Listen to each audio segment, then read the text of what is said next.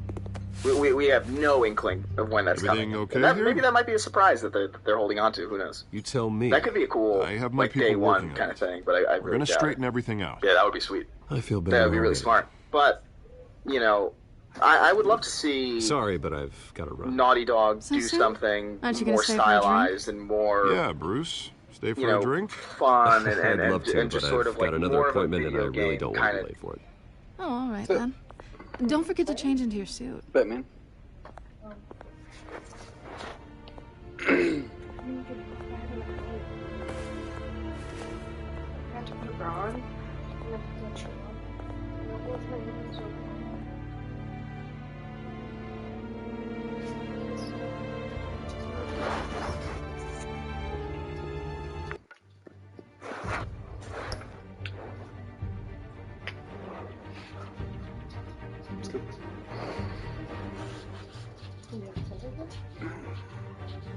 Wait, you said you wanted to see what you got? Like a circular bruise right there. Yeah, that's ridiculous. Oh.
Alfred, I'm at the warehouse.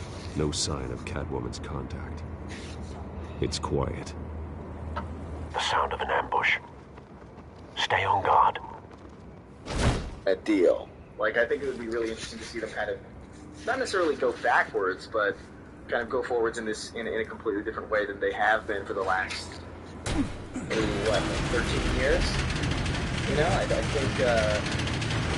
think the world could use a stylized Naughty Dog game again. I think that would be really cool. But Ghost of Tsushima is new enough. This wasn't a Horizon is new enough, and this new God of War, in my opinion, is just such a completely different game than the previous ones that I almost consider it a new IP, like in and of itself, as far as like how it plays and the experience that it gives you.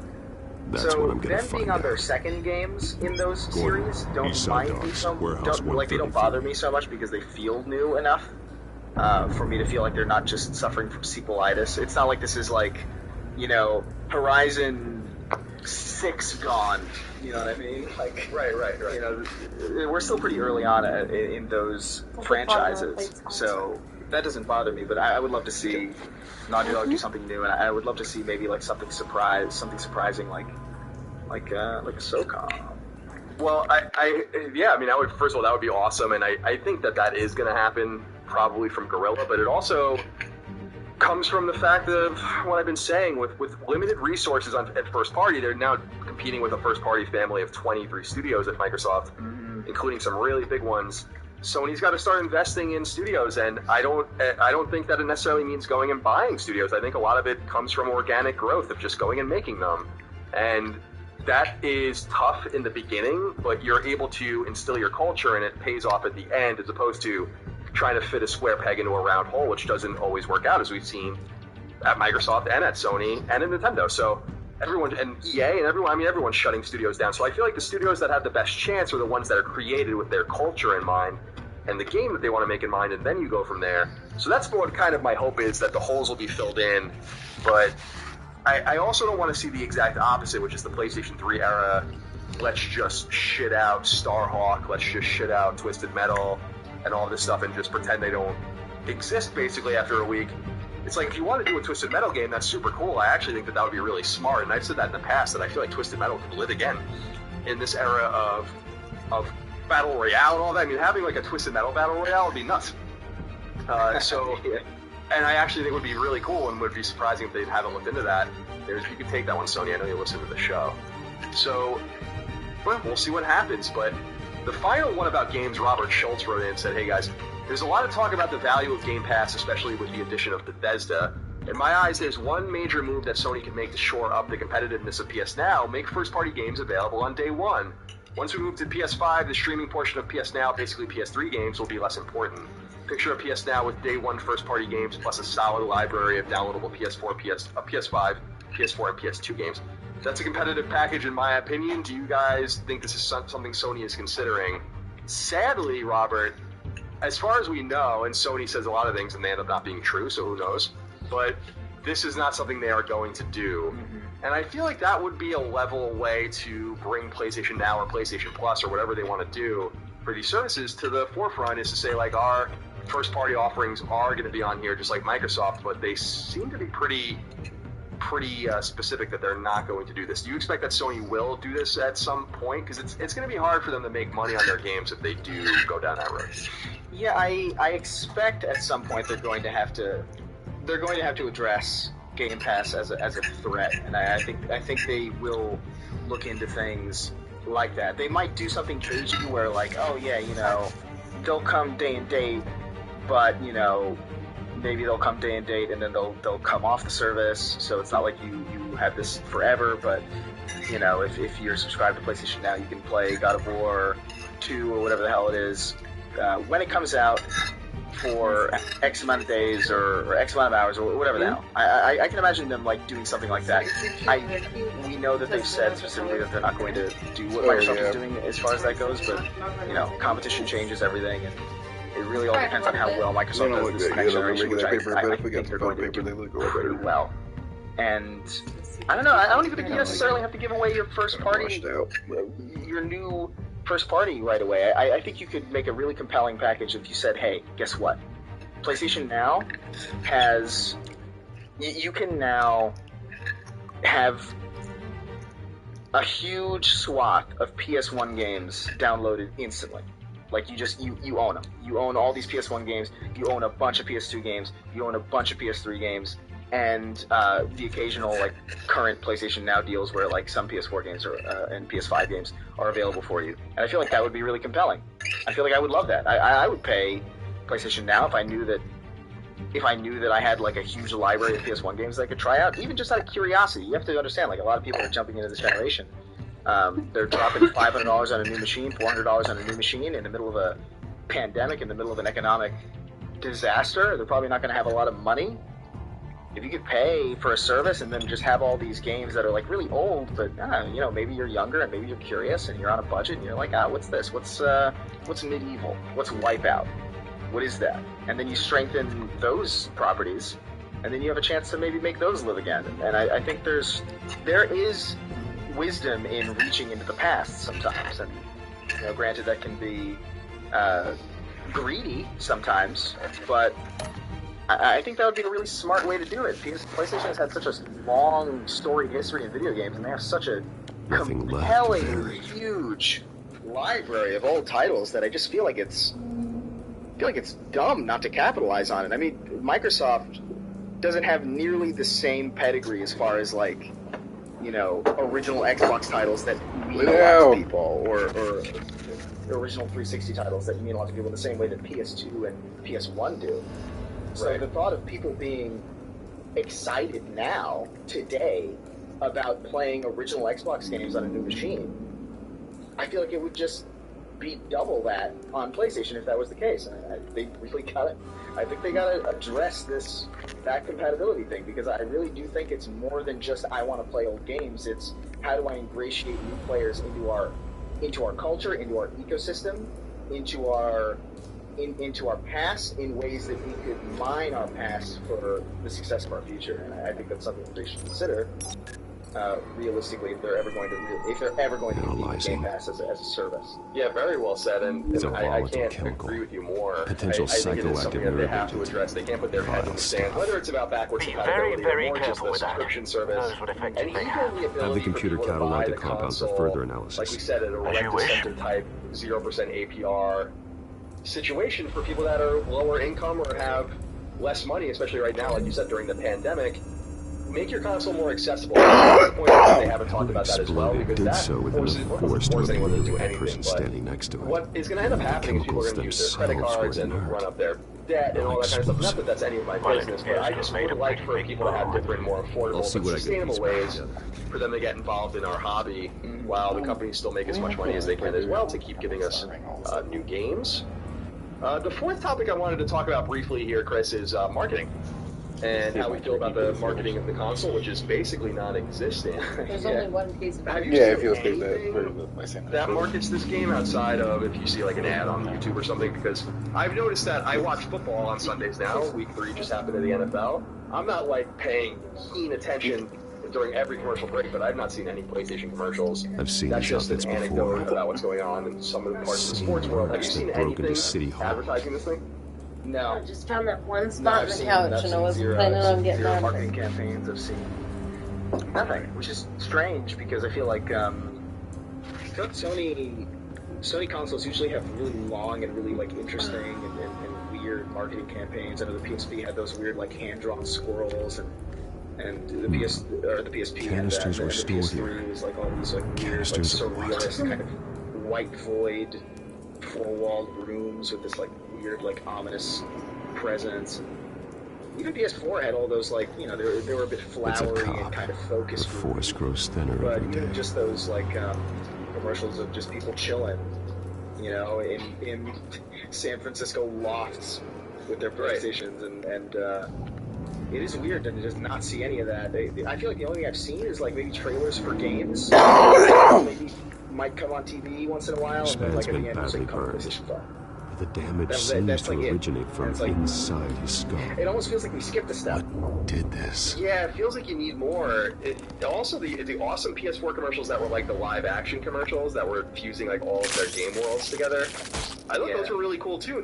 Because they were fun. At IGN we used to do the rewind theater stuff, but they were just fun to try to pick out like the different Easter eggs, and they get you to watch it again and share it with your friends. Yeah, I know that a lot of that I think had to do with a guy named Guy Longsworth. Censors say it's an Sony who came into market the PS4. I don't think he's there. Get in your bed! This could have superheated the contents of the cast. This, and they might look Causing at it. the aforementioned The PS5 feels like a soft launch anyway, so they might be of the mind where like we don't really have anything to say. I mean, you're not going to be able to find it anyway. So, and I don't know, a dig. It's just like, what are we advertising? I assume that what they'll do is what you said already. Activision's going to put their Call of Duty commercials on TV, and you're going to see NBA 2K commercials, and I've seen Madden commercials, and they'll put PS5 logos at the end of that. But I am a little eager to see torn open. some cool campaign, not just a one-off. Like, what is the campaign? What is the focal point of PS5 and how you're going to advertise it to people? Because that's always fun as an enthusiast to see how the companies handle that stuff. Yeah, no, it is. I think it's fun. I think it's fun to see, like, just... I know marketing is marketing, and you're essentially being sold shit, you know, and nobody likes commercials, really, but I think everybody can point to at least one commercial, especially in video games. I feel like we used to have a lot of them that were just like, oh, that's a really good ad. This is just a greater problem in the industry in general for me, where I feel like video game marketing really peaked. Falcone's calling card. In like the He's been busy as of late. Like I feel like 2006 to 2012. Good we were getting like really good marketing for like games and like machines. Granted, no machines came out like that time, but I feel like I still remember. Like, do you remember the Band 360 commercial where everybody was like shooting each other in the mall? The canister exploded, sending shrapnel right through the container door. Like, this is cool. For once, I'm glad you arrived after the heist. I don't know. Like, I feel like it's been a really long time since we've had a really good marketing campaign for like a machine or even a video game. Like, I feel like things have just gotten less interesting as far as that goes. I just feel like no one wants to celebrate anything right now. I totally get that. And also it's possible that this is all happening in places that we're not looking. For instance, Sony is a notoriously heavy advertiser during, like, the soccer point of games entry in is Europe melted. and all that. And if you watch games, you always see the PlayStation placards. I'm sure they're doing something, but it doesn't seem like they're really pushing. And I think a lot of that has to do with the fact that they don't have any consoles to sell. So maybe they're just going to keep their powder dry until they have more to sell and more to entice you with. But it's all just anecdotal anyway. We're just looking at our own interpretations of what's happening. But we have a few inquiries here. One of them comes from Monta, who wrote into us and said, I'm intrigued to see if the new guard over at PlayStation is capable of repeating the success of the PS4. A big part of the early success for Sony last gen was their personality-driven corporate marketing. It gave the company a lot of character and people to root for. I think most of the later success of the PS4 wasn't because of the change in management, but in spite of it. The momentum was unstoppable at that point, so it didn't matter who was running the show. Now that they have to launch a new console, I'm not sure they can maintain the same level of enthusiasm from their base. This is something that I think is important, and it's something that Sony did really well. They're not the first to do it, but they seem to embrace it the most, which was to make their various people, the Adam Boyses and Shuhei Yoshidas and Gio Corsis and whatever of the world, they made them into characters. And they rolled them out at conferences, and, you know, like, Gio always had his Vita in his pocket when he was on stage and stuff. There was, like, a lot of, like, cool little Easter eggs and touches to their stuff, and Shuhei Yoshida and Adam Boyes obviously doing the famous E3 2013 game sharing video, and I feel like I like Sean Layden, but I feel like they lost a little bit of a step with Sean Layden in that sense, and now Jim Ryan's in charge, and I think they're going to lose even more of a step, as opposed to if you go backwards and you look at the Jack Tretton days, right, and how enthusiastic he seemed and how much charisma that guy had on stage, and of course the what was that guy's name, the Butler guy? Oh, Ken Butler, right? Kevin Butler, yeah. And that whole story and how he came out on stage that one year, which I think was probably one of the coolest E3 moments when he actually came out, which was funny as hell in character. I do feel like they're missing something, and I feel like at a time when Microsoft is really pushing a lot of their own personalities, whether guys you really know, like Major Nelson, or smaller guys in the ether at ID at Xbox and all of that. What's that guy's name? Don Charla, or whatever his name is. And others. It seems like they're pushing more names, and I get a little concerned about that because people do want to associate the brand with someone. It's the same reason why you send the head coach out to the podium after a football game, even if you lose.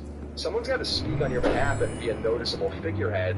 And I don't know who that is anymore. I don't feel like Jim Ryan is a very interesting man. I don't really know why the change was made at the top. We don't really still have any information on that, especially because PS4 was doing so well and the games were doing so well. So it's a little weird that they had a CEO change when they did. But don't you want to see more personality out of these guys? I want to know who the next cast of characters are. Like, where is Shuhei Yoshida? What is he doing?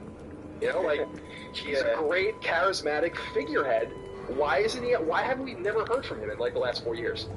Yeah, no, I think you're right. I think personality goes a long way, but I also think the context of the ecosystem that you're playing in also matters a great deal. I feel like, we reference Seinfeld a lot, and just the Seinfeld's a good show. It's a great show. I love it.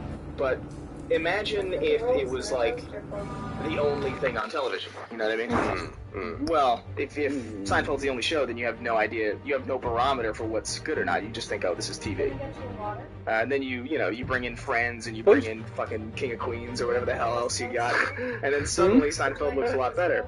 And I feel like it's a similar thing with PlayStation back in the day, where it's like if they had made that game sharing video with no context, like people are like, what is this?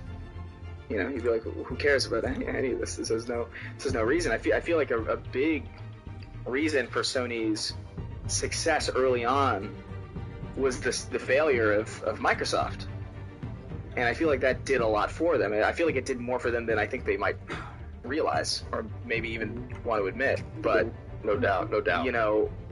We're in a situation now where the Microsoft that they're kind of jumping into the pit with is not even close to the same Microsoft that they jumped into the pit with last time, and they're not going to look as good in comparison because there's less bad to look at.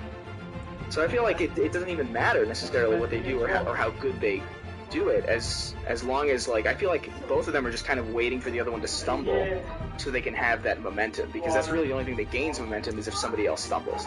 In situations like this where you're dealing with, huge corporations with billions and billions of dollars, just at their disposal,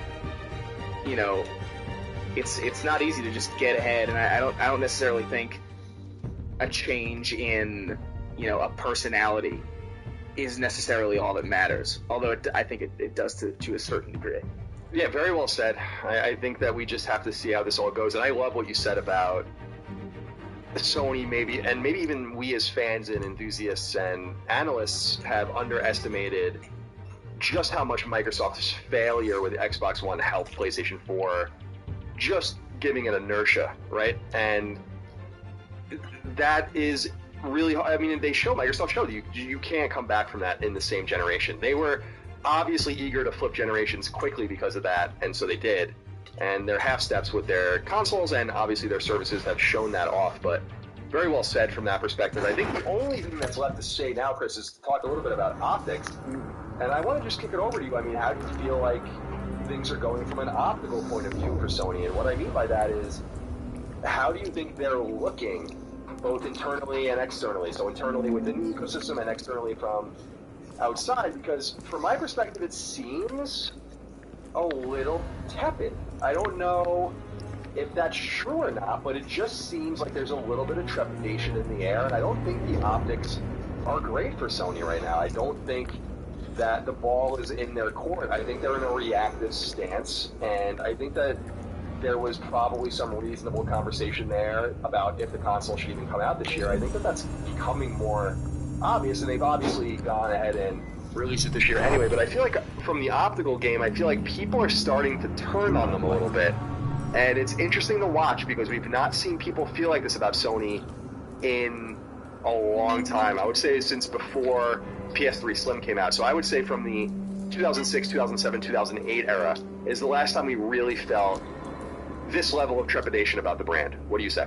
Yeah, no, I think I agree. I think something's off. I think a lot of it is in just how long they waited to say things. It probably should have been said like way earlier. Because silence can lead to mystique, and then like, you know, mystique leads to intrigue, and like it can be interesting and it could be fun, but you know, and this is for both of these competitors, by the way. Like, we've gone an unprecedentedly long time within a launch year without hearing the release date or the prices. Like, this is really unprecedented as far as like time goes.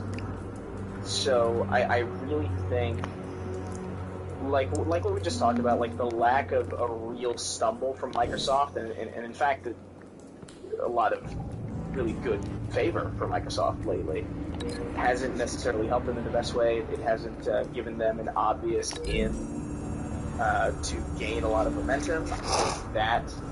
I think the lack of that might be something that people are feeling. Maybe they're like, oh, this is going to be just like that again, and it wasn't, and maybe they're kind of like subconsciously disappointed by that because maybe they thought that they were going to get that, or I don't know. I feel like it's a lot of different factors. This year has been such an unpredictable roller coaster that it's really hard to really gain any meaningful data. You know what I mean? Because like, what do you attribute to what?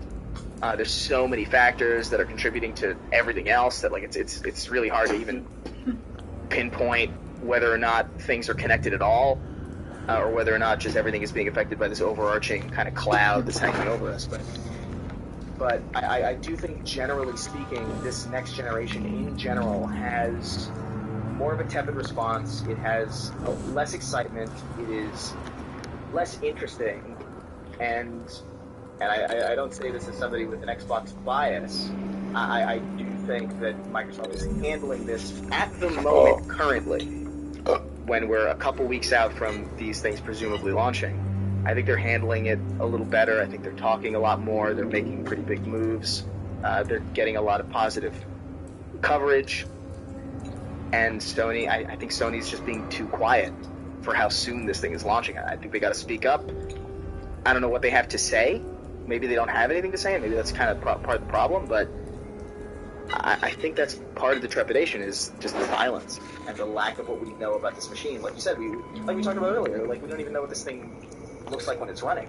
And even just as early as today, I was watching a video earlier about like the UI on the Series X, and like, oh, here's quick resume in action, and like I just know more about this machine, so I'm kind of inherently a little bit more excited about it. I know the moment I see this PlayStation 5 UI running, I'm going to be super excited about that.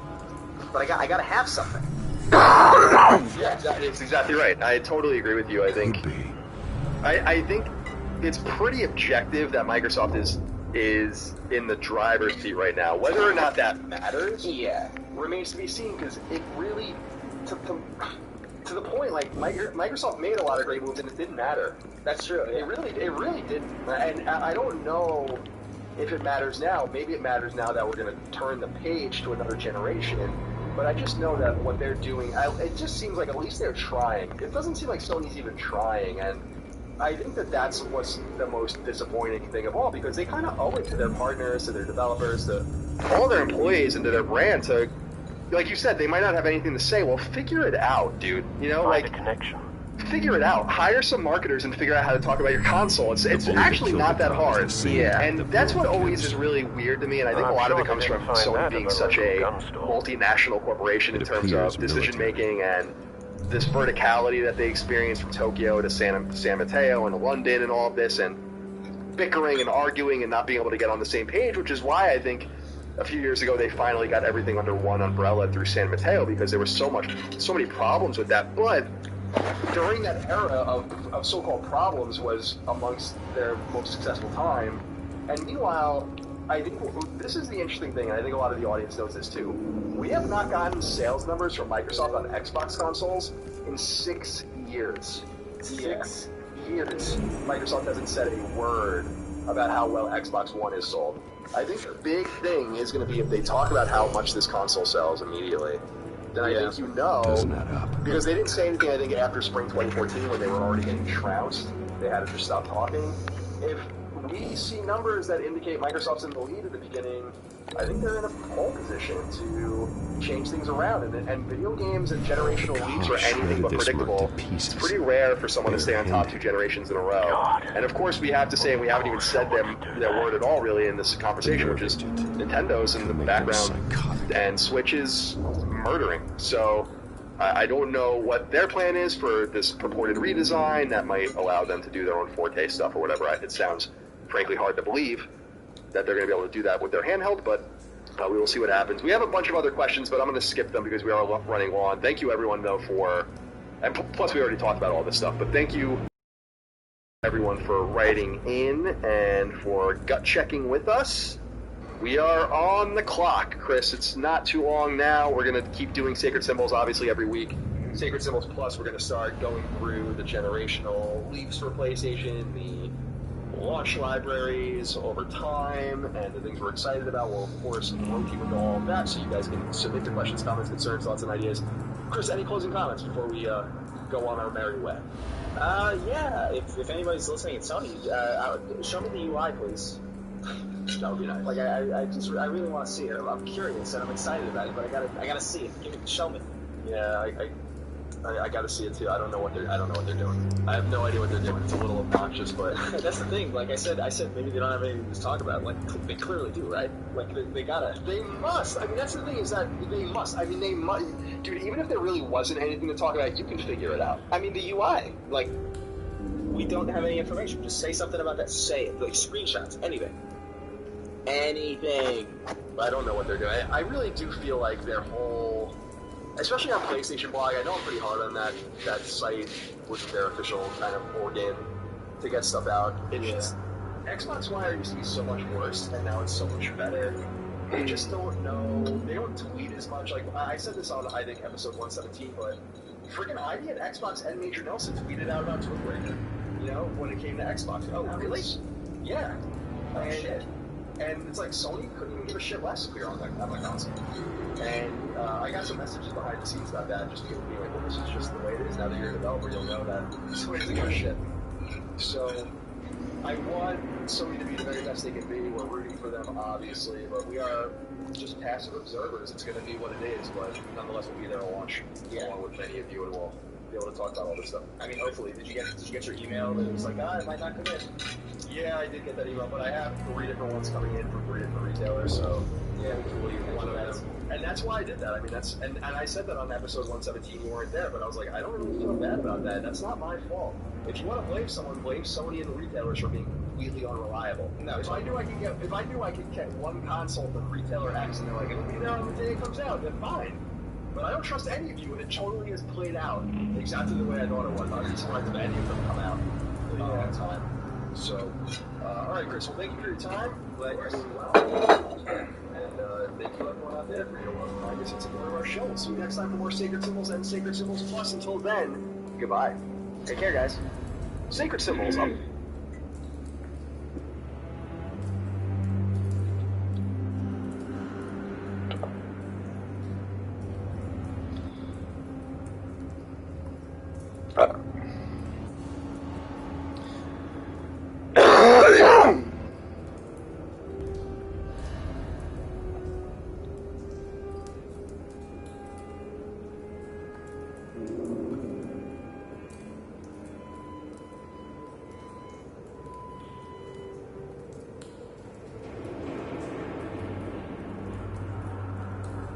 Go back and read that thread on Patreon. Dustin, you haven't deleted that thread yet. No. And you haven't deleted any episodes. No, but I'm thinking about it, honestly. Yeah. So just definitely something out. Definitely keep deleting episodes of the show. It's really good when you do that. Yeah. So that was the gut check last week. This week, I don't know what we're going to do for Sacred Symbols Plus, but we'll let you know. We're getting close. We're 6 weeks or so away from the launch, and we're very excited about it. But before we get into the video game chicanery, let's say, I do want to talk a little bit about something that a lot of people have been tweeting at me about, messaging me, DMing me, sliding into those DMs if you're able, and of course, writing to us on Patreon. So Tyler Kidder wrote into us, and he ain't kidding, by the way. Good to know. All right. Chris and Colin, by the way, Dustin, You just have to understand that people write to Chris and I, if you stick around long enough, maybe they'll start including you. Right. So I don't want you to feel left out or anything like that. Don't feel sad. He said, I'm always sad, that's the key. That is the key to being a good editor, I think. You're going to fit in great around here. Yes, he's going to fit in wonderfully on this show. Tyler says, Chris and Colin, why is having a different opinion than someone such a bad thing? Not only in the gaming industry, but anything in life. I've noticed recently if you have a different opinion on anything, you will be shunned. An example is people being upset with you. He's talking about me, about CD Projekt's latest crunch or political beliefs. We're going to talk about all that later, the crunch thing, so stand by for that. Many people in the gaming industry have resorted to blocking people that have any opinion that they don't agree with. That has become quite obvious. The people that preach unity are not accepting of others. Furthermore, I enjoy that you and Chris don't agree on half the shit you discuss. It's a way for you and the audience to see different perspectives. Well, I agree with you, Tyler. Thank you for writing in, and Tyler's thoughts reflect many people writing into us this week, gentlemen. And I just wanted to say this. I actually don't usually take handwritten notes for this show. I usually take handwritten notes for Knockback, but I wanted to write something down on one of my 7,000 legal pads that are strewn around the house, just to make sure that I touched on everything that I wanted to touch on here, at least in some cursory form. And then I'll throw it over to the guys if they have anything to say, but ultimately, Colin's Last Stand, Sacred Symbols, Knockback, Sidequest, I mean, these are my brands, my shows. I own this brand, and the buck stops with me. And for our brand and our show, I put out a different kind of message than is the prevailing wisdom in a lot of different circles, which is that everyone is welcome.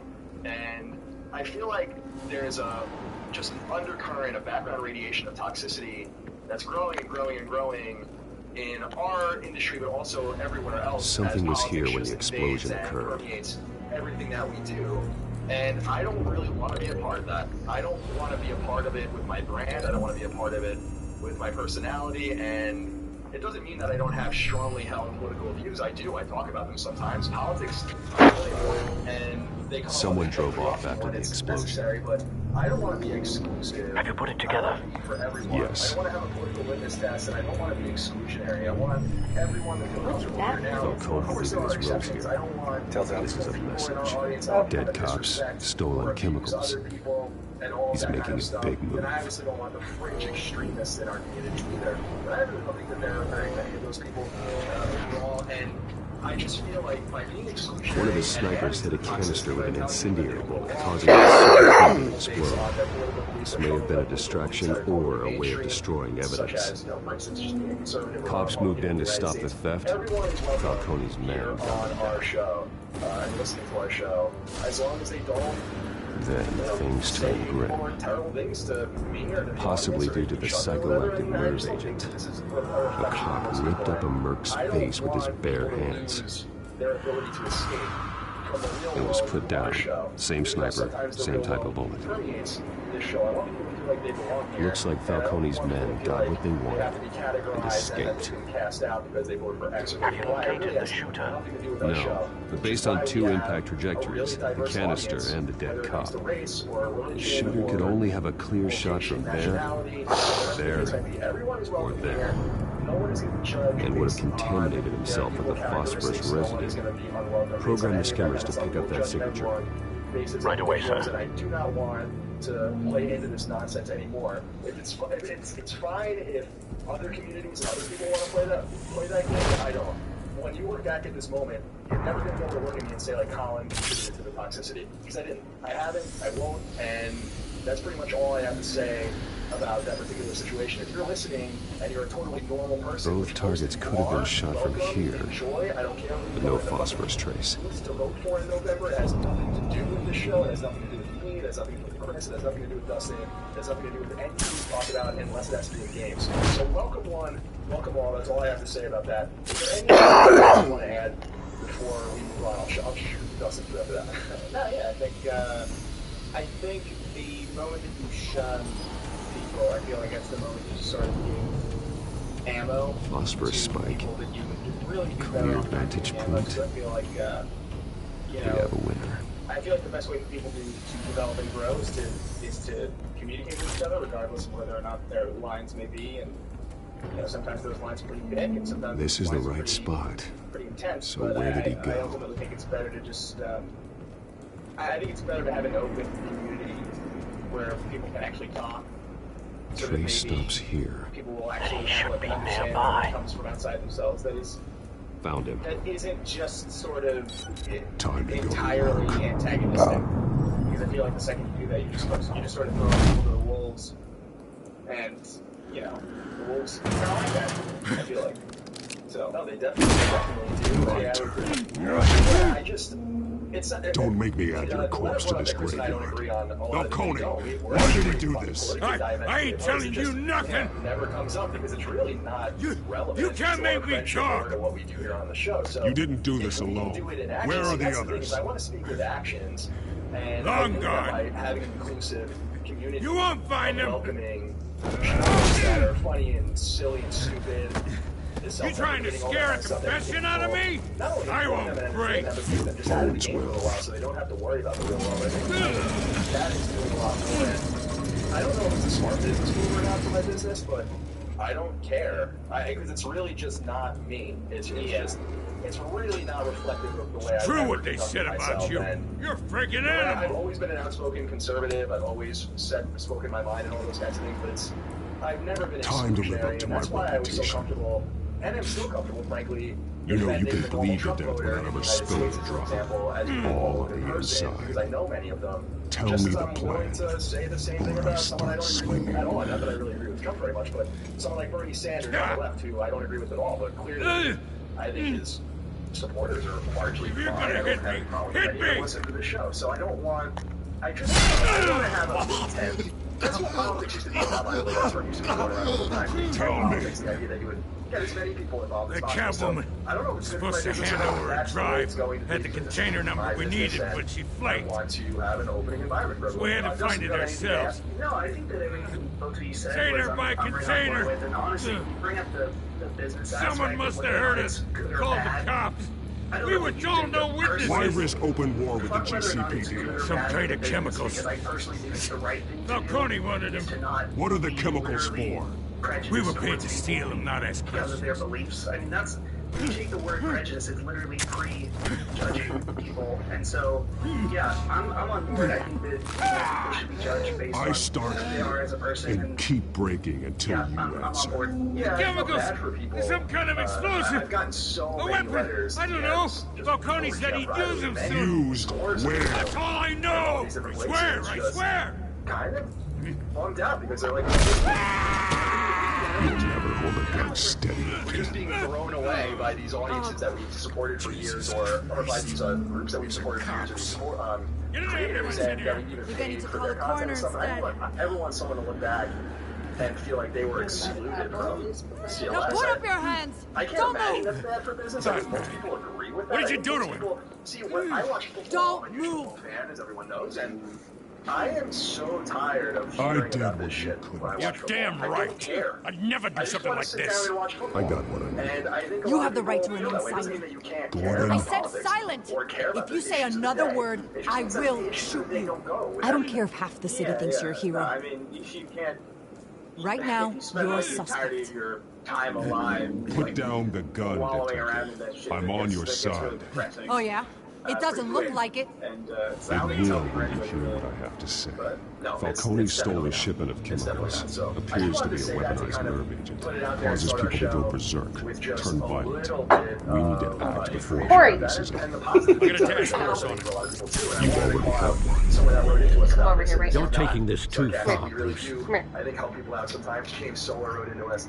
Said, hey, CNC, short time, first deserve time. that I started respect. listening to Symbols Sorry, podcast with my brother in mid-2019. In early 2020, using some self-control, I decided to only listen to the CLS podcast while working out.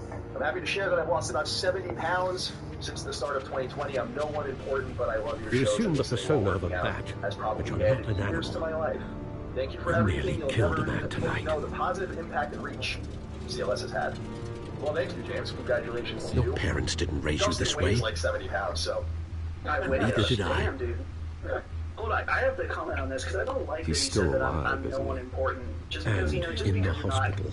As far as like, Next time it might be the that people morgue. listen to, it doesn't mean you're not important. Especially I mean, now, sure, there's during many this people that you're important preposterous to. attack Yes. on your family. I don't like that kind of You language must either. show the world Leave the true the nature leave of the the self-deprecation to Giving me. everything Yeah, to the okay? city Exactly. and then being murdered for it. Yeah, the My audience thoughts doesn't need exactly. to do that. Every time Yeah, you leave just this live. I mean, we do it enough for everybody. Yeah, it can be catharsis for you, but you don't have to participate. All right, Dustin, this is really good, just like your parents. Don't lose that. I don't mean to be a doddering old fool on the subject, but as a friend, the burden of advice falls on me. Who my parents were, the life they led, Gotham revered this. I could never match that. You won't. You will far surpass them. You bury the person, Bruce, but you never bury the memory. Sometimes I wish I could. Smoking brisket. That night, that alleyway, Oh, for the men's night? it made me who I am. I can't get it out of my head. That is your gift and your curse. Being Batman can allow you to turn back the tide of treachery that's reached this city's shores, or drown you in its sorrow. When you doubt your fate, remember why you started all this. Remember that boy in the alley.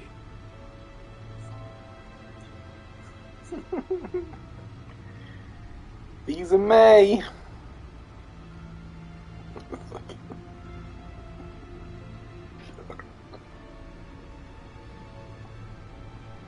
Don't do that.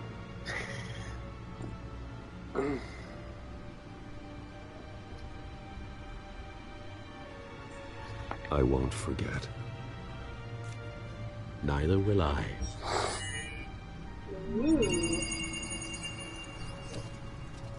Well, back into the fray again.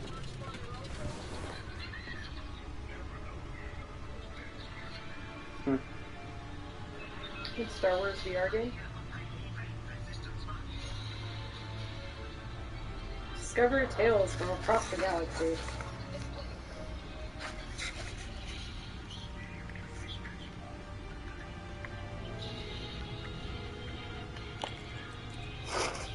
Ooh, you can force throw people.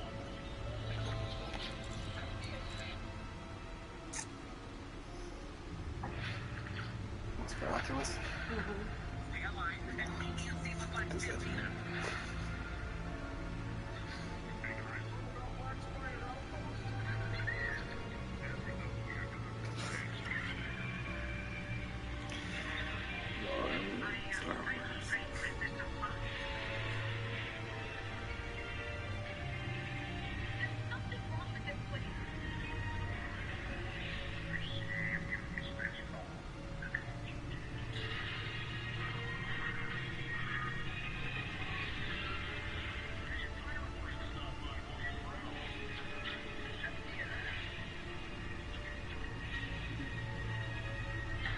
Janky as fuck. It does look pretty.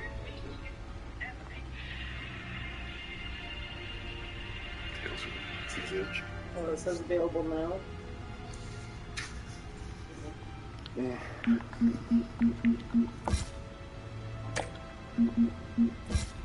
We have a couple Me talking to you all the time.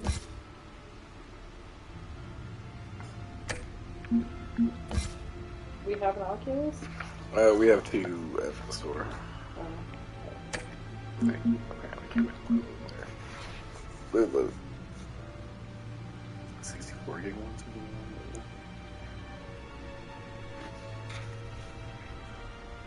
We had two big ones, the 128s or 240s. I don't know, something like that. They sold the best web orders. Well, looks like that egg finally cracked. And inside, Mayor Hill was It's really convenient, actually. I wanted to kick it over to you. We were talking a little bit earlier about Patreon and many of the perks that our audience gets over there, including ad-free podcasts and early access and all that. We usually don't hammer on this, but we are adding something fundamentally new to Patreon. By the time you hear this, it will be live, and it's something people have been asking for like 3 years, so I want to kick it over to you, Dustin, to just explain what's happening here with our Discord server. Sure, yeah. So we have heard everybody really interested in having a Discord server, and we are finally doing it. So there is a post on Patreon from me, all the details, but I'll lay them out real quick for you. So with this right proof, now, we launched the Discord. It'll be integrated into your Patreon account. So there is in the post a guide on how to, combine your Discord and your Patreon together so you can get those perks. Now, we have a very large community here on Patreon, and we are so thankful for that. But we want to make sure that when we do this Discord, things are done properly and there is proper moderation. I suppose it comes down to who you want to help most. To start with this Discord, we are starting that the $10 and above patrons will have access to the Discord server. You'll be able to get that directly through your perk. And the reason we're doing that is in no way to try to get people to upgrade to that $10 level in order to be a part of it. We simply just want to make sure that as we start this entire new thing for the company, that we're able to do it right. Just because there is, like I said, there are 10,000 people total. We don't want it to be a total shit show day one with 1 million people and, who knows. Necessary. So right now, as I said, $10 patrons will get instant access, and the plan is that once things settle and we feel confident that we can let in the main floodgate, we will reduce it down to the $5 level as well, where you can come and hang out and talk to other people in the community and probably hear from us as well. Not probably, definitely. Yeah, sure. Yeah. So, pretty exciting, I think. I still don't really know what Discord is, but Dustin does, and that's all that really matters. So, oh man, it's an interesting place. I am looking forward to exploring it more. So that's going to be a thing that we're going to have for our audience, as Dustin said. And thank you so much for your support and your patience on that. That's just the beginning of a few revamps we're going to do for social media and all of that. I know people want us to get Reddit going again and stuff. We did secure a Reddit URL a while ago and all that. So we're going to get all of that going. And it'll be a slow burn, but keep it all. We'll obviously let you know on the show as these things all develop, but keep a close eye out on that. No, boys, do you either of you? I guess I'll start with you, Chris. Have an opinion on this Amazon Luna thing before we continue? I did want to bring this up just because it's a new cloud-based service that Amazon announced on their website. You just go to Amazon.com/Luna. You can see it. It's including Luna. Or I'm sorry, introducing Luna, Amazon's cloud gaming service, where it's easy to play great games on devices you already own. No waiting for lengthy downloads or updates, just play, and you can request early access. They're showing off games like Control, Metro Exodus, Assassin's Creed Valhalla is going to be on there, and some others, Resident Evil, Biohazard, Bloodstained, etc. So I like to believe I gotta say, I don't think anyone is, I have literally heard almost nobody even mention this thing, but I'm curious if you guys have any thoughts on it, Chris? It's the only time I heard about it genuinely was when we talked about it briefly on the last Sacred Symbols Plus episode we did, and then the next time after that was just now. So I'm not hearing anybody really talk about it. I think even Stadia had more word of mouth going for it than Amazon Luna does. And I gotta be real, the lack of shit that I'm seeing about it, the fact that it is something that is following Stadia and is essentially like what that was. It's like, hey, here's another cloud gaming thing with, where you can stream your games and, it's competing with all these other hardware and all these other platforms that, PlayStation and Xbox and xCloud and PlayStation Now, where you could download and install your shit or stream them. And it's just like, it just doesn't seem like... I feel like this is something that will exist for people to dabble into, but I feel like the second anybody gets really interested in the hobby through this, they'll probably want to invest in, like, a proper machine. Like, I feel like they're working on a gateway drug almost. And I don't think it's necessarily what they're intending to do. But I just don't foresee anybody who's like particularly like serious about like video games, who actually like wants the best experience possible, who's really interested in the latest releases, who's willing to pay a premium to get access to these games. I don't see those people foregoing inconsistencies and blatant flaws of a purely streaming gaming platform in favor of, platforms that are just far better suited for the hobby. What about you, Dustin? How you feeling about it? Yeah, this is an interesting one just because I think that the biggest thing that Amazon has to worry about is Stadia, but not in the way that you would think, in the fact that Stadia has kind of soured the market on, these streaming services. But what's interesting is that Amazon definitely has the technical prowess to potentially pull off something that could be better than Stadia, since they have their whole Amazon Web Services background. So one thing that they are doing that is distinctly different than Stadia is that there is a subscription service that includes a full library of games called Luna Plus. So, because I know that a lot of people, their problem with Stadia is that they're like, why would I spend $60 for the ability to stream a game that I could never download, right? So in this scenario, they're kind of going more the Netflix style approach. And they've also talked about that, I know at least right now they're partnering with Ubisoft to do an Ubisoft channel. So, and that would be an additional fee. So it could be kind of interesting if we start to see more of these channels pop up and people can kind of pick and choose what kind of content they want. But either way, it's all going to come down to the quality of the service and how well it actually works. Which, plug here, I just did a video all about the PlayStation Now and some other streaming services for SideQuest. And the reality is that none of these services just work that well. So the first company that can come out with a service that actually is close enough to a console experience to be worthwhile could make it. But again, like I said, I think Google has potentially soured things for the market. The interesting thing to me about Amazon is just how uneven their gaming approach has been, because on one hand they own Twitch, and they famously outbid Google for Twitch, and they do great things over there. On the other hand, they have Amazon Game Studios, which has largely been a complete failure. People famously know that that game Crucible was released and then basically unreleased. I'm pretty sure, wasn't it? Yeah.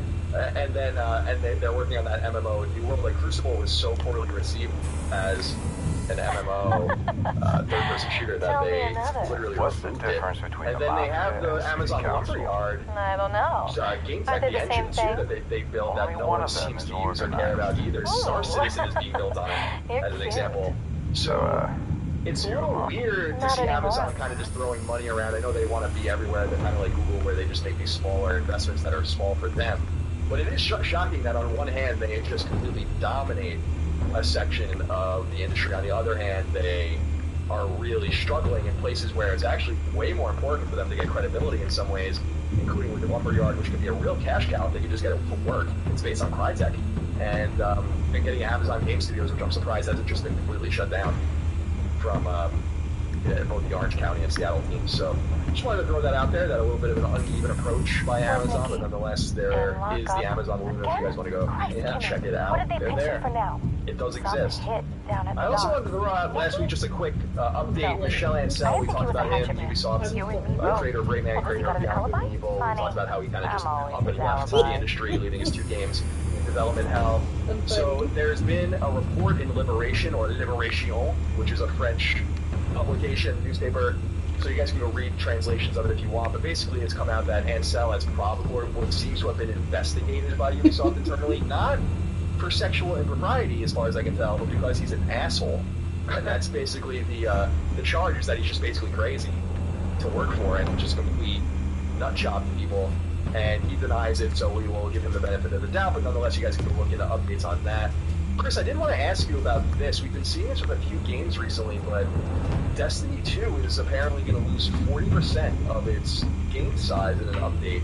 I don't know if you saw this. Yeah. I think it also happened maybe with a Call of Duty game recently or something, but how do you feel about that? About it basically having to re-download these smaller packages as they figure out how to better manage the size of these games, which is really kind of relevant to what we were talking about on our Tech Focus podcast, Dustin, also about the size of the SSD. So, Chris, how are you feeling about Destiny 2 being a little bit more manageable?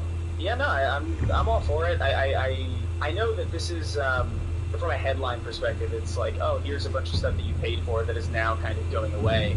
But the reality of Destiny 2 is that it's a pseudo MMO FPS. There's a lot of content that is in the game, that has been in the game since launch, that quite frankly just doesn't get a lot of use, that really isn't visited by the overwhelming majority of players, that isn't, I don't even think a minority of players really go to some of these places. There are locations that, as somebody who's been playing Destiny for a long time, I haven't been to, I haven't been to IO or Titan or Nessus for any reason other than to just grind shit, and I'd rather just grind shit on new locations that actually have new and interesting things to do than just be forced to replay these old spaces over and over again that just don't really evolve in the way that a game like that really needs it to feel like a loss if it were to go.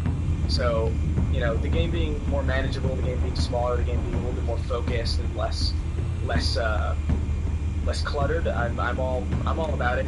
There are some things that I think might be a little bit of a nuisance. I know they're sunsetting some weapons, and they're delving into the sandbox in weird retroactive ways that aren't necessarily the most comforting things, but overall, I'm not really bothered by this at all. Destiny needs to be smaller, and the most recent Call of Duty needs to be really, really, really a lot smaller, because isn't it like 200 gigabytes or something? It's getting there, man. It's like, I don't know what the hell they did. I don't know if they just don't compress anything or what, but that game is egregiously big. I saw on Twitter somebody wasted 90% of their data cap just updating this freaking thing.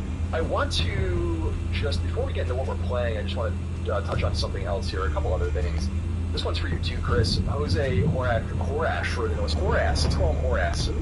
It's not very nice. He says, "Hey there, gents. As you guys already know, the Crash 4 trophy list is out. So how about another platinum challenge? Chris, if you cannot platinum the game 1 week after release, you buy me one game of my choice." I was going to ask for a PS5, but I don't want you to spend $500. What do you say, Chris? Chris, you don't have to take this challenge, but I'm surprised he offers it so flippantly, considering the last time a challenge like this was made, you destroyed it with really no problem at all. And I did show you the Crash 4 trophy list. It doesn't look as hard as Crash Team Racing's. What are you thinking about it? Crash Bandicoot games have a tendency of looking like they're very easy until you play them, and then you realize the pain that you've signed yourself up for. That's definitely something that I kind of locked myself into with Crash Team Racing. That's a game I know intimately, inside and out.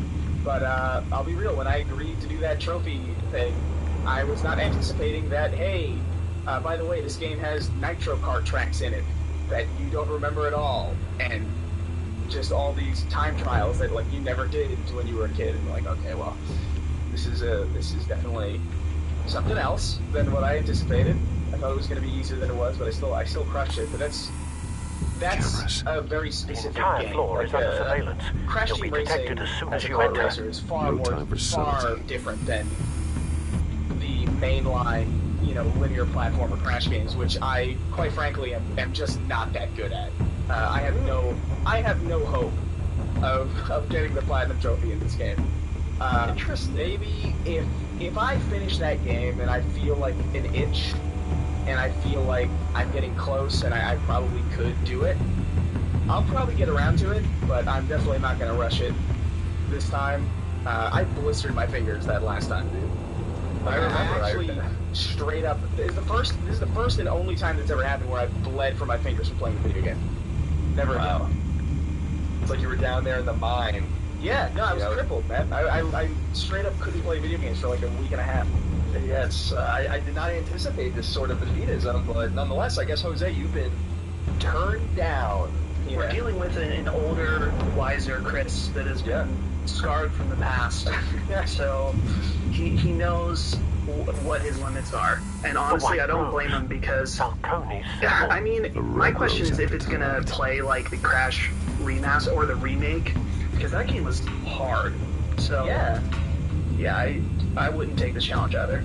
Yeah, I'm not even interested in playing this game. It is out, I think, by the time everyone hears this. It has been released, and so we'll have more information on that next week, obviously, from Chris. Are you going to play this game, Dustin?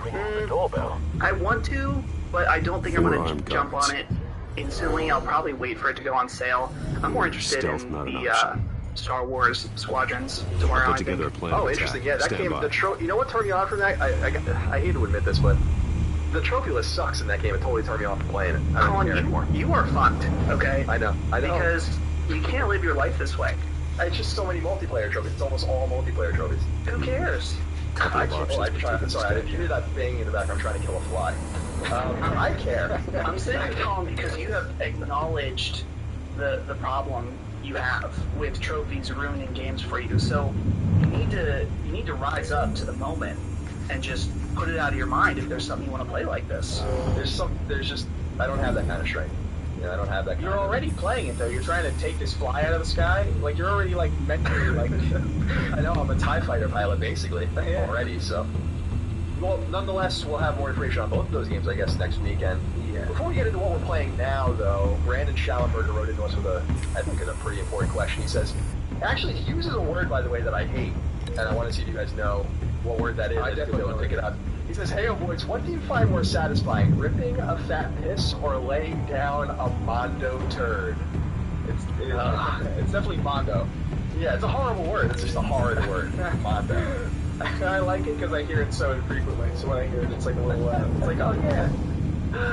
Well, Chris, talk to me. Do you like ripping a fat piss or laying down a Mondo turd? What is more satisfying? What is a fat piss? I don't like you know what I mean? Like I feel like that's really confusing me because I don't know if I don't know. Is this guy having like a fire hose experience? I guess yeah, kind of like spraying. What is it? There's been a few movies and TV shows where like that's spraying back on the person while they're peeing. It's a little disgusting, I guess, but it is a little disgusting. I don't know. I would have to go with the Mondo turd, I guess. Yeah, I don't know what a fat piss is. I don't. I feel like it's like a piss that has like an unusually large circumference that's just coming out of your pee hole. That sounds like what a fat piss would be to me, and so that makes me uncomfortable. I'm gonna go with a Mondo turd as well. Dustin, what say you? I'm gonna have to say the Mondo turd specifically because ripping a fat piss. I mean, I had not a traumatic experience, but when in 1999 I saw Star Wars Episode 1: The Phantom Menace.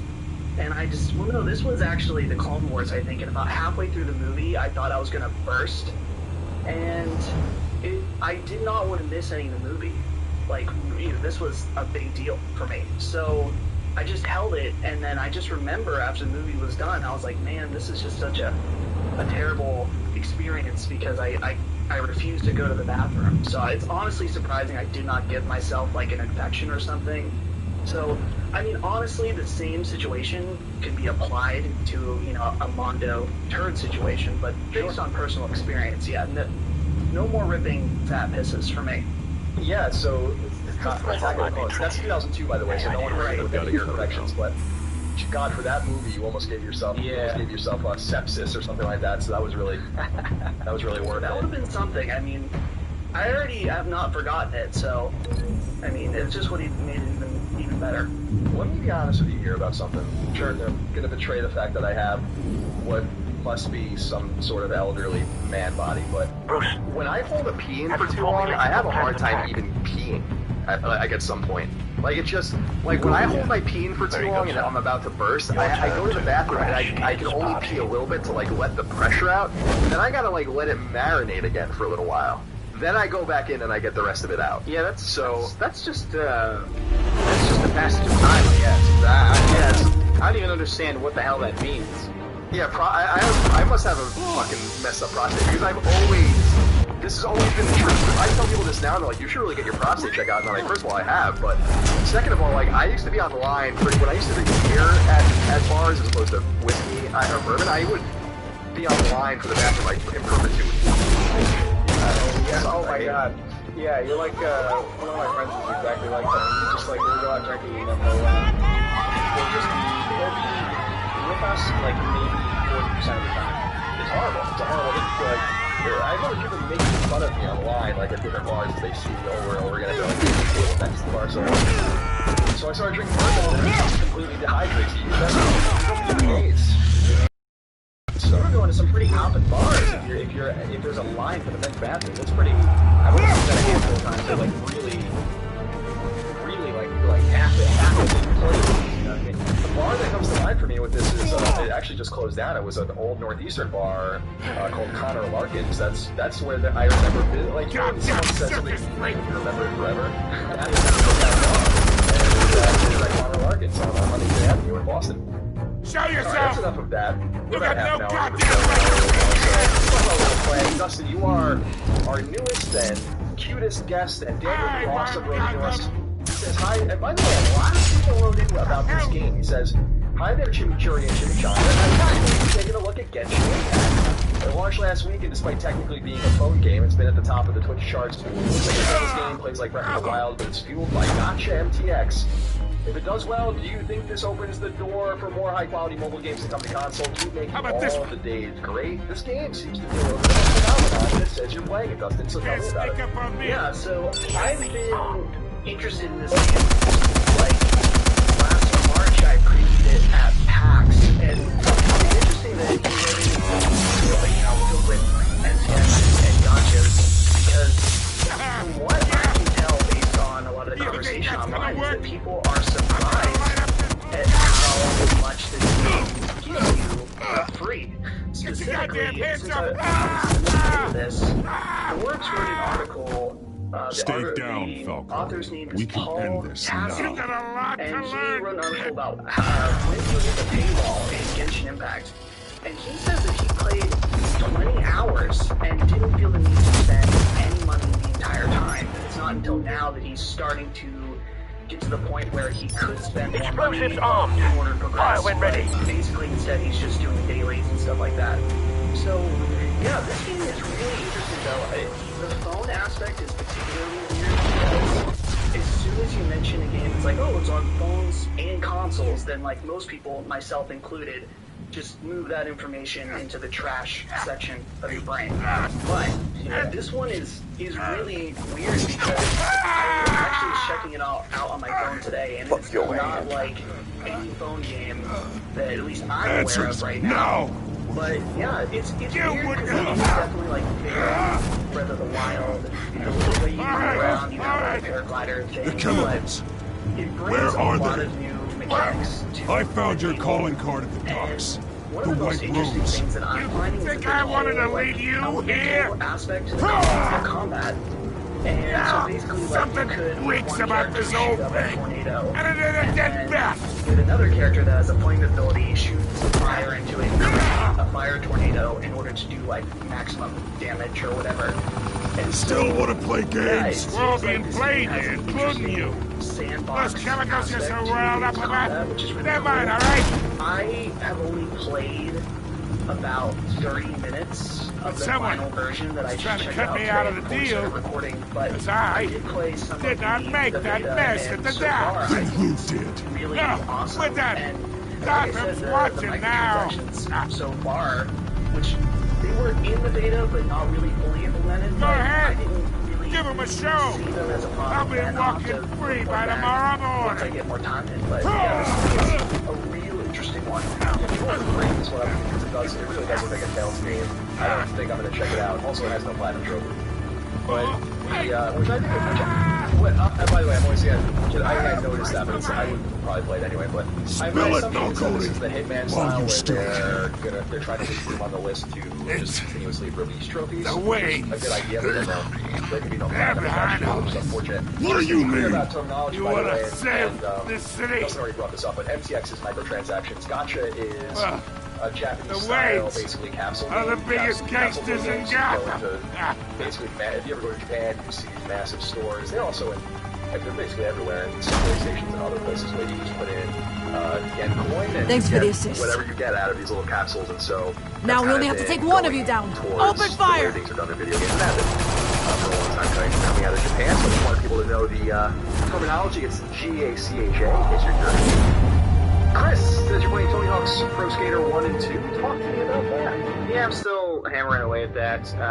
I'm really just kind of killing time until Crash because I'm actually pretty excited about Crash. But you know, I've been hammering away at Tony Hawk, and I still like it. I'm still not really that good at it. I feel a little disappointed because I feel like I remember being really good at doing Onyx Pro Skater 2 specifically, but I guess that's just completely inaccurate because I am struggling to get these freaking tasks done. But I swear to God, I did. Unless I maybe cheated, unless there was like some cheat codes that let you break through the entire game, which there probably were, honestly. But it's wild though, because it's like, this really is one of those games where like, I know I'm terrible at it, I would never stream myself playing this, I would never record myself playing this, but it really is just fun. It really is just still so good, like even after I've spent like a decent amount of time with it. It's frustrating that I'm not as good as I remember being, but it's still so good. Yeah, it is fun. I do put it on every few days to just play around with it for a little while, and it is frustrating for me too because I'm not good at it. I don't really even understand. I mean, I understand how to play it, but I don't understand how to play it, if that makes any sense. There's a difference between understanding the button inputs and then being really elegant at playing the game. Like my brother Dagan is, or used to be really good at these games. So I have a real aversion to games I'm not naturally good at. I just don't like playing games that I really have to try at, as opposed to games that are natural to me. So like 2D side scrollers are really natural to me, shooters are really natural to me, etc. So it's a little bit of a weird space for me because I don't really want to put in the time to get any better at it, but I do enjoy putting it in. And of course the soundtrack is just phenomenal. I was reminded the other night when I was playing, and I tweeted out about it, that there's that song Here and Now by the Ernies on there, which I hadn't heard. I mean, it scratched like this primordial thing in me where I'm like, holy shit, I haven't heard this song in 20 years. And it was ironic because then I read about those guys, and they are from Richmond, where I'm living now in Virginia. So it was a little bit of a weird sort of a full circle thing, but the Tony Hawk's Pro Skater is out there for download if you guys are interested. I've been playing a few different games. We'll talk about them briefly. So, first of all, I just got hankering to play Castlevania Anthology, which came out last year, and because I didn't want any Castlevania more 1, 2, and 3. It's Super Castlevania, which is Castlevania 4. Bloodlines on Genesis, the Game Boy games, so it's a nice little collection. What the Plus hell did we Dracula, do which this never for? came out here, the Famicom game. So I sat down and beat the games that I hadn't beaten on the collection yet in the collection. So I sat down and beat Castlevania 3, which is one of my favorite games ever. Sat down and beat Super Castlevania 4, beat Kid Dracula, which I had never beaten before. It's a really weird and unique game. It's kind of like Mega Man, actually. It's really interesting. Highly recommend people check it out. The Kid Dracula sequel came out in the United States on Game Boy, but we never got the original one. So I really enjoyed that. And actually, we got a question. I 100% of the trophies, by the way, and wanted to do that as well. And Brent Lindquist wrote into us, though. He says, hey, fellas, I'm playing through Final Fantasy VI for the first time on my SNES Classic, and it's a damn masterpiece. However, I'm wondering, how do you guys feel about save states? I love them for games with password saves, but it feels a little weird to use them in games with built-in save systems, even on a console like the SNES Classic that has them built in. Hope your eye is better, Colin, and hope you can make your way east, Chris. Thank you. I did, by the way, have to go and get my eyes checked out. Everything's, I think, okay. I have to go get a CAT scan in the coming weeks. Oh, shit. So we'll see what happens. But nothing, I'm not gonna, we'll talk about it more if anything is to worry about. Yeah, I hope they don't find any cats. Yeah, I know. Wouldn't that be fucked up? I'd personally rather a dog scan if I was gonna get anything, but... So, guys, I wanted to bring up the save state question from Brent, and by the way, of course, you can submit your questions, comments, concerns, thoughts, and ideas to us on Patreon. Because when I was playing Castlevania Anthology, I was using save states on some of the parts of the game where I was like, I just don't want to do this again. You know, like, I'm not great at these games anymore. I've gotten to this point. I don't want to do this whole stage again. I don't want to do this boss fight again. And so I started using the save states, and I really didn't feel guilty about it at all. They're there for you to use if you want, and you don't have to use them. So I have no problem with it. And save states, of course, in my experience, go way back to using Nesticle and SNES 9X and all the old emulators in the 90s when we were introduced to the idea of just saving every 5 seconds, which was awesome for these games that were so difficult. Do you guys have any aversion to save states? Dustin, we'll start with you. Yeah, so I've always thought it's weird that some people kind of gatekeep with the whole save state thing, but to me it's just a way that they can, in a very small way, modernize some of these games, just because so many of these, like you said, you're doing the same thing. If you screw up, you're going to have to do the same thing you just did over and over. So if it lets you play the